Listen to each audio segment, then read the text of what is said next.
কবি সুকান্তের বিখ্যাত লাইন, জ্বলে পুড়ে মরে ছারখার, তবু মাথা নোয়াবার নয়, এ যেন অধরা ইরানের বর্ণনা দিচ্ছে।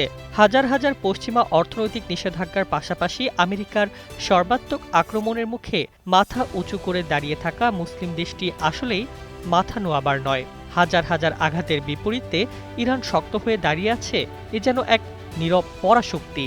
যেমনটি বলা হয়, ইরান মানেই তেল, ভূরাজনৈতিক উত্তেজনা আর পশ্চিমা নিষেধাজ্ঞার শিকার একটি দেশ। কিন্তু এই পরিচিত ছবির বাইরে ইরানের ভেতরে গড়ে উঠছে এক ভিন্ন অর্থনৈতিক জগৎ বা অল্টারনেটিভ ইকোনমিক ইউনিভার্স। আর ইরানের টিকে থাকার মূল চাবিকাঠি লুকিয়ে আছে তিলে তিলে গড়া ইরানি রেসিস্টেন্স ইকোনমি বা প্রতিরোধী অর্থনীতির গভীরে। 2024 সালে সর্বোচ্চ ধর্মীয় নেতা আয়াতুল্লাহ খামেনির নির্দেশে প্রণীত 24 দফা জেনারেল পলিসি অফ রেসিস্টেন্স ইকোনমির মাধ্যমে ইরান তার অর্থনীতিকে শতঘাত সহনীয় হিসেবে রূপান্তর করেছে। ব্রুকিংস ইনস্টিটিউশনস এর বিশ্লেষণ অনুযায়ী এই কৌশলের মূল লক্ষ্য হল আমদানি বিকল্প উৎপাদন এবং বিদেশি বিনিয়োগের পরিবর্তে দেশীয় বিনিয়োগকে অগ্রাধিকার দিয়ে পশ্চিমা অর্থনীতির উপর নির্ভরতা কমানো।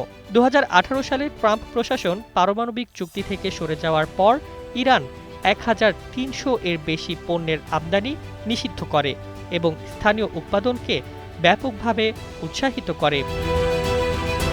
উন্নত প্রযুক্তি এবং অভিজ্ঞ চিকিৎসক দলের নিরলস প্রচেষ্টায় আমরা আছি আপনার পাশে। ডেল্টা হাসপাতাল। গালফ স্টেটস অ্যানালিটিক্স এর সাম্প্রতিক বিশ্লেষণে উঠে এসেছে, খামেনির 2011 থেকে 2020 সালের ভাষণগুলোতে নলেজ বেসড শব্দটি বারবার উঠে এসেছে এবং রাষ্ট্রীয় নীতি নির্ধারণে ইকোনমিক জিহাদ ধারণাটি কেন্দ্রীয় ভূমিকা পালন করছে।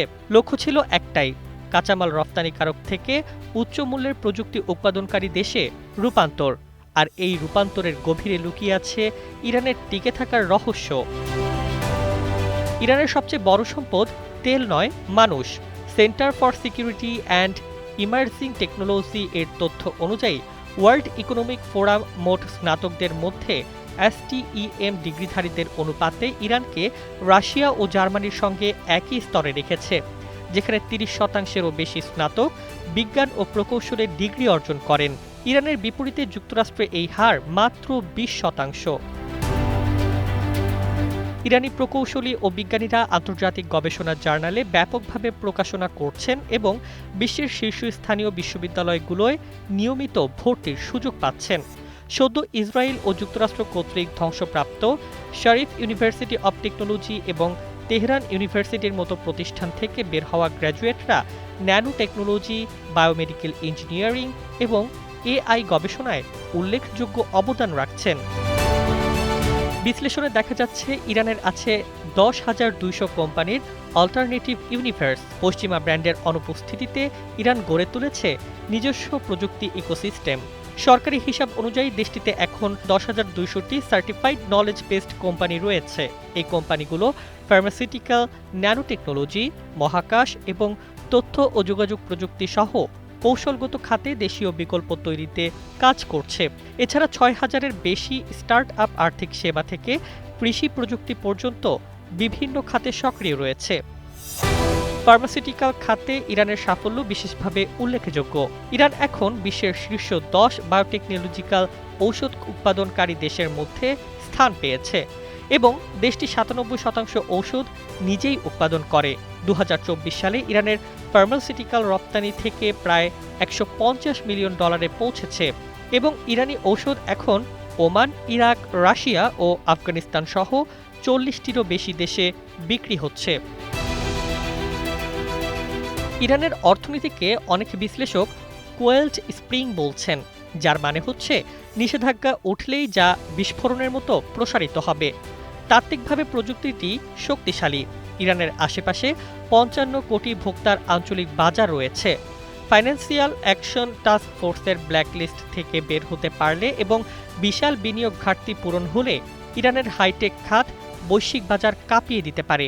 তবে বাস্তবতা জটিল। কাউন্সিল অন ফরেন রিলেশনস এর সিনিয়র ফেলো রেই তোকিয়ের এর মতে, সম্প্রতি চলমান যুক্তরাষ্ট্রের সাথে সর্বাত্মক যুদ্ধ, মূল্যস্ফীতি ও জীবনযাত্রার ব্যয় বৃদ্ধি সাধারণ ইরানিদের জন্য বিধ্বংসী হয়ে উঠেছে এবং ইরান নিষেধাজ্ঞার অধীনে থাকলে এই সংকট দীর্ঘস্থায়ী হওয়ার আশঙ্কা রয়েছে।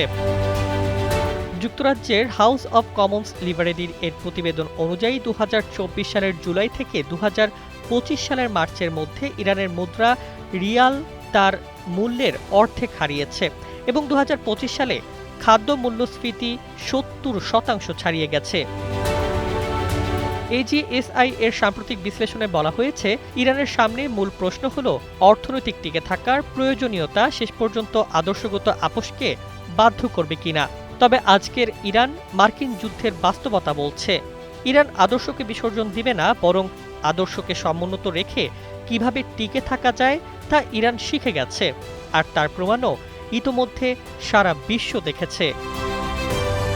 News desk, ২১ television.